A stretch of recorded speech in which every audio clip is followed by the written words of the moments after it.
Hello दोस्तों, आप सभी को हिंदकृत सागर में स्वागत है। आज मैं संस्कृत में एक निबंध लेकर आया हूँ। वो निबंध है अस्माकं देश। इसका अर्थ होता है हमारा देश या भारतवर्षम। इसका अर्थ होता है भारत देश। इस निबंध को संस्कृत और हिंदी दोनों भाषाएं में लिखा गया है ताकि आप सभी को समझने में थोड़ा सा भी दिक्कत ना हो।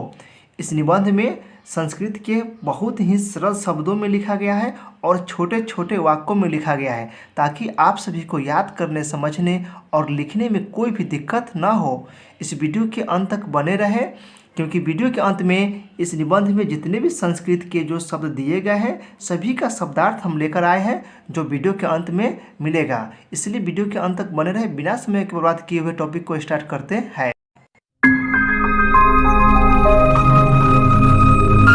अस्माकं देश भारतवर्षम अस्ति, अर्थात हमारा देश भारत है। इसका कहने का अर्थ यह होता है कि हमारा देश का नाम भारत है। भारतस्य राजधानी देहली वर्तते, अर्थात भारत की राजधानी दिल्ली है, यानी हमारा देश की राजधानी दिल्ली है। भारतम एक कृषि प्रधान देश अस्ति, अर्थात भारत एक कृषि प्रधान देश है, यानी हमारा जो देश है वो कृषि प्रधान देश है क्योंकि यहाँ पे 70% जो लोग हैं वो खेती पर ही निर्भर है। इसलिए भारत को कृषि प्रधान देश कहा जाता है। भारतम एक ग्राम प्रधान देश अस्ति, अर्थात भारत एक ग्राम प्रधान देश है, यानी भारत को गांवों का देश कहा जाता है क्योंकि हमारे देश का जो संस्कृति है वो गांव के लोगों में ही देखने को मिलता है। इसलिए भारत को ग्राम प्रधान देश भी कहते हैं। भारत देशस्य आत्मा ग्रामे एव बस्ति, अर्थात भारत देश का आत्मा गांव में ही बसता है। यह कथन हमारे देश के राष्ट्रपिता महात्मा गांधी द्वारा कहा गया है और ऐसा इसलिए कहा गया है क्योंकि हमारा देश जो है वो कृषि प्रधान देश है और लगभग पूरे देश का जो अनाज है यानी खाद्य पदार्थ जो है वो गांव से ही प्राप्त होता है। इसलिए भारत देश का आत्मा गांव में ही बसता है, इसलिए ऐसा कहा गया है।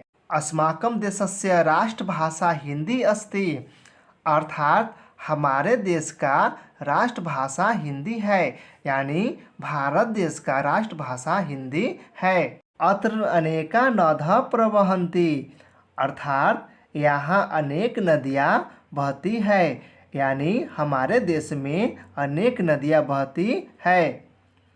भारतस्य भूमिः अतीव उर्वरा वर्तते, अर्थात भारत की भूमि बहुत उपजाऊ है, यानी हमारा देश की जो मिट्टी है वो बहुत ही उपजाऊ है।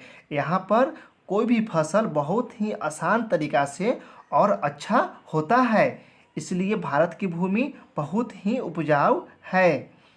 अयं विश्वस्य प्राचीनतम देशः अस्ति, अर्थात यह विश्व का पुराना देश है, यानी हमारा जो देश है वह विश्व का पुराना देश है।